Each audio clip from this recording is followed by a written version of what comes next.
নমস্কাৰ আজি দেশৰ লগতে ভাৰতৰ বিভিন্ন প্ৰান্তৰ পৰা কেইবাটাও গুৰুত্বপূৰ্ণ খবৰ যুগুত কৰা হৈছে তাৰে ভিতৰত প্ৰথমটো খবৰেই হৈছে এটা বহুতেই বেছি গুৰুত্বপূৰ্ণ খবৰ এবাৰ মুখ্যমন্ত্ৰী ডক্টৰ হিমন্ত বিশ্ব শৰ্মাক উদ্দেশ্যি আমছুৰ সভাপতি ৰেজাউল কৰিম চৰকাৰে কেইবাটাও গুৰুত্বপূৰ্ণ মন্তব্য কৰিছে ৰেজাউল কৰিম চৰকাৰে এই সন্দৰ্ভত মন্তব্য কৰি কয় যে মুখ্যমন্ত্ৰীৰ গাদীৰ গৰিমা বিনষ্ট কৰিছে এতিয়া হিমন্ত বিশ্ব শৰ্মাই ভাৰতৰ আটাইতকৈ মিছলীয়া ব্যক্তিজনী হৈছে হিমন্ত বিশ্ব শৰ্মা মুছলমানক দমন কৰি গাদী সুৰক্ষিত কৰাৰ লক্ষ্য ইতিমধ্যে নিৰ্ধাৰণ কৰিছে হিমন্ত বিশ্ব শৰ্মাই হিন্দু মুছলমানৰ নামত ভয়ৰ ৰাজনীতি কৰিছে অসমৰ মুখ্যমন্ত্ৰীয়ে হিন্দু মুছলমানৰ মাজত বিভাজন নকৰিবলৈ মুখ্যমন্ত্ৰীক পোনপটীয়াকৈ এতিয়া হুংকাৰ প্ৰদান কৰিছে ৰেজাউল কৰিম চৰকাৰে কেৱল ইমানেই নহয় ইয়াৰ উপৰিও ৰেজাউল কৰিম চৰকাৰে কয় যে ক্ষমতাৰ লালসাত কিয় ইমান তললৈ গৈছে বিজেপি দল নিজ মানসিকতা পৰিহাৰ কৰক প্ৰথমতে মুখ্যমন্ত্ৰীয়ে হিমন্ত বিশ্ব শৰ্মাক এতিয়া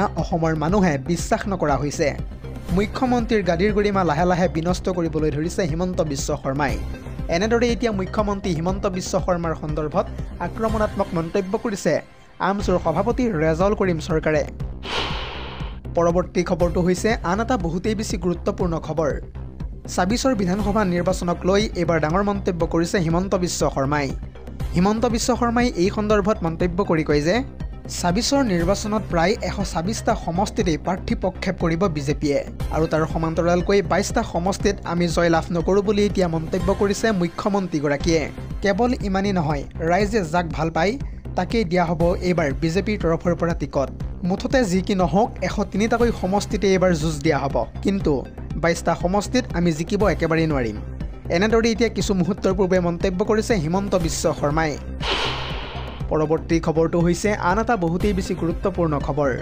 সাৱধান ৰাজ্যবাসী দ্ৰুতগতিত আহি আছে মুষলধাৰ বৰষুণ ইতিমধ্যে কালঘূৰ্ণি চেন্নাৰ প্ৰভাৱ দেখি আতংকিত হৈ পৰিছে বতৰ বিজ্ঞান বিভাগ ইয়াকে লৈ বতৰ বিজ্ঞান বিভাগে কি মন্তব্য কৰিছে সবিশেষ তথ্য চাওঁ আহক পুনৰ জনাইছোঁ ভয়ংকৰ ৰূপত আহিছে এইবাৰ কালঘূৰ্ণি চেন্নাৰৰ সন্ত্ৰাসত এতিয়া কঁপিব পাৰে দেশ চেন্নাৰৰ প্ৰভাৱত আহিব পাৰে প্ৰচণ্ড বৰষুণৰ লগতে মুষলধাৰ বৰষুণো কেৱল ইমানেই নহয় আহি থকা ২৬ নৱেম্বৰৰ পৰা অধিক ভয়াৱহ ৰূপ ধাৰণ কৰিব কালঘূৰ্ণি তথা চেন্নাৰে ইতিমধ্যে তামিলনাডু কেৰালা অন্ধ্ৰপ্ৰদেশ আদিত চেন্নাৰে তাণ্ডৱ চলোৱাৰ আশংকাত পৰিছে এতিয়া বতৰ বিজ্ঞান বিভাগ আৰু সেই চেন্নাৰৰ বাবে সমুদ্ৰৰ ঢৌ উঠিছে এতিয়া বহু পৰিমাণৰ উচ্চতালৈ আৰু সেই চেন্নাৰৰ বাবে বৃদ্ধি পাব পাৰে এতিয়া শীতৰ প্ৰকোপ ইতিমধ্যে উত্তৰ পশ্চিম দিশে তীব্ৰ গতিত গতি কৰিছে ঘূৰ্ণী বতাহে আৰু যিকোনো মুহূৰ্তত গতিপথ সলনি কৰিব পাৰে চেন্নাৰ তথা ঘূৰ্ণী বতাহে কালঘূৰ্ণি চেন্নাৰৰ বাবে প্ৰশাসনে ইতিমধ্যে জাৰি কৰিছে হাই এলাৰ্ট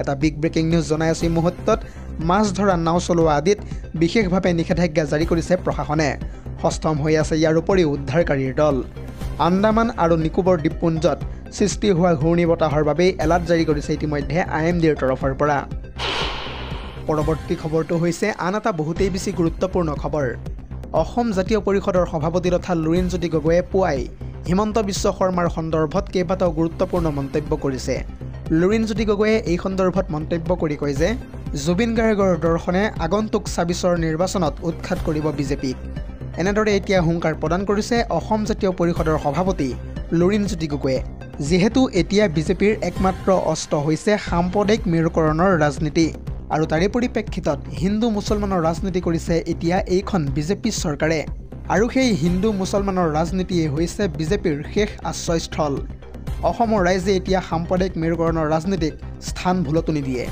এনেদৰে এতিয়া অসম জাতীয় পৰিষদৰ সভাপতি তথা লুৰিণজ্যোতি গগৈয়ে হিমন্ত বিশ্ব শৰ্মা চৰকাৰক লৈ তীব্ৰভাৱে মন্তব্য কৰা দেখিবলৈ পোৱা গৈছে দৰ্শকসকল আৰু বহুতো গুৰুত্বপূৰ্ণ খবৰ আছে যদিহে আপুনি এতিয়ালৈকে এই ভিডিঅ'টোত লাইক কৰা নাই তেন্তে এতিয়াই লাইক কৰি দিয়ক আৰু এনেধৰণৰ খবৰসমূহ প্ৰত্যেক দিনে পাই থাকিবৰ কাৰণে চেনেলটো ছাবস্ক্ৰাইব কৰি কাষতে থকা বেল আইকনটো প্ৰেছ কৰি ৰাখিবলৈ একেবাৰে নাপাহৰিব পৰৱৰ্তী খবৰটো হৈছে আন এটা বহুতেই বেছি গুৰুত্বপূৰ্ণ খবৰ আপোনাক বাৰু ৰেচন কাৰ্ডৰ দোকানীয়ে চাউল কমকৈ দিয়ে নেকি যদিহে চাউল কমকৈ দিয়ে তেন্তে চিন্তা নকৰিব ইতিমধ্যে একশ্যন মোডত মুখ্যমন্ত্ৰী হিমন্ত বিশ্ব শৰ্মাই আৰক্ষীক বিশেষভাৱে নিৰ্দেশ প্ৰদান কৰা দেখিবলৈ পোৱা গৈছে আৰু সেই সন্দৰ্ভত মুখ্যমন্ত্ৰীগৰাকীয়ে মন্তব্য কৰি কয় যে যদিহে ৰেচনৰ দোকানীয়ে 2 কেজি হ'লেও চাউল কৰ্তন কৰে কোনো হিতাধিকাৰীৰ পৰা তেন্তে তেনে দোকানীক আজিয়ে উঠাই আনক এয়া মোৰ নিৰ্দেশ মুখ্যমন্ত্ৰীৰ সভাত ৰেচনৰ দোকানীৰ বিৰুদ্ধে একশ্যন মোডত এবাৰ মুখ্যমন্ত্ৰী হিমন্ত বিশ্ব শৰ্মা চাউল কমকৈ দিয়া ৰেচনৰ দোকানীক উঠাই অনাৰ নিৰ্দেশ প্ৰদান কৰিছে আৰক্ষীক এতিয়া মুখ্যমন্ত্ৰীগৰাকীয়ে। মুখ্যমন্ত্ৰীৰ সভাতেই আৰক্ষী অধীক্ষকক এই নিৰ্দেশ প্ৰদান কৰিছে হিমন্ত বিশ্ব শৰ্মাই।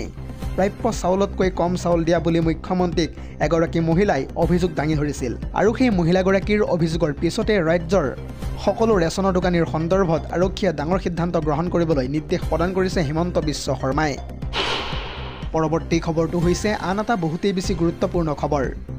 এইবাৰ পলাশবাৰীৰ ৰাভা হাছং এলেকাত চৰকাৰৰ বিৰুদ্ধে প্ৰতিবাদ সাব্যস্ত কৰিছে সহস্ৰাধিক লোকে আৰু সেই প্ৰতিবাদকাৰীসকলৰ প্ৰধান উদ্দেশ্য কি আছিল চাওঁ আহক এই সন্দৰ্ভত এক্সক্লুচিভ প্ৰতিবেদন। প্ৰথমতে আদানী আম্বানীক জনজাতিকৰণৰ মাটি দিয়া বন্ধ কৰক চৰকাৰে। হিমন্ত বিশ্ব শৰ্মাই আমাক পাৰিলে মাৰি পেলাওক। এনেদৰে এতিয়া ভূমিৰ অধিকাৰ বিচাৰি ৰাজপথলৈ বিজেপি চৰকাৰৰ বিৰুদ্ধে ওলাই আহিছে প্ৰায় সহস্ৰাধিক লোক। এনেদৰে এতিয়া পলাশবাৰীৰ ৰাভা হাছঙৰ এলেকাত চৰকাৰৰ বিৰুদ্ধে প্ৰতিবাদ সাব্যস্ত কৰিছে সহস্ৰাধিক লোকে।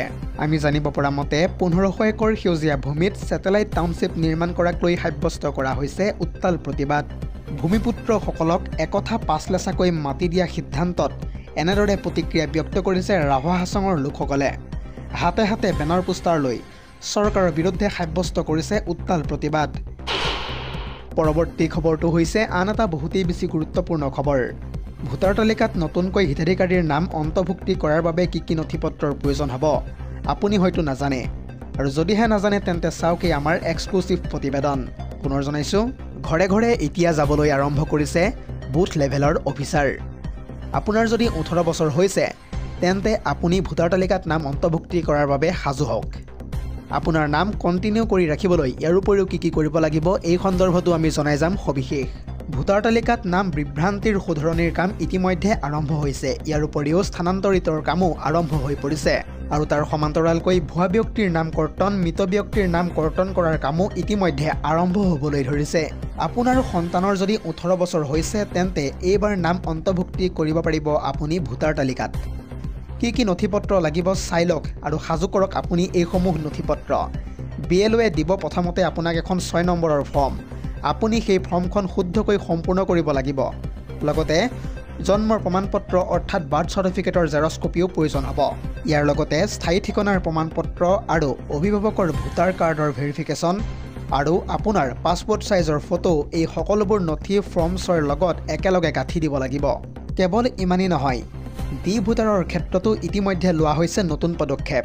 যোৱা 22 তাৰিখৰ পৰা আহি থকা ডিচেম্বৰ মাহৰ 20 তাৰিখলৈকে ভোটাৰৰ SRৰ প্ৰক্ৰিয়া সম্পন্ন হৈ থাকিব।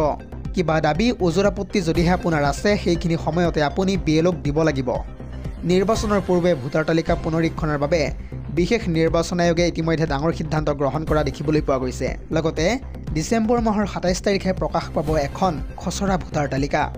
লগতে প্ৰতিজন লোকৰ ভোটাৰ তালিকা পৰীক্ষা কৰিব এই বিষয়াসকলে। আহি থকা 10 ফেব্ৰুৱাৰীত প্ৰকাশ পাব এখন চূড়ান্ত ভোটাৰ তালিকা।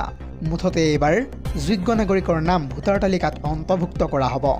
মুঠতে যি কি নহওক, আহি থকা 2026 বৰ্ষৰ 1 জানুৱাৰীৰ ভিতৰত 18 বছৰ হোৱা প্ৰত্যেকজন লোকৰ নাম অন্তৰ্ভুক্ত হ'বলৈ গৈ আছে ভোটাৰ তালিকাত।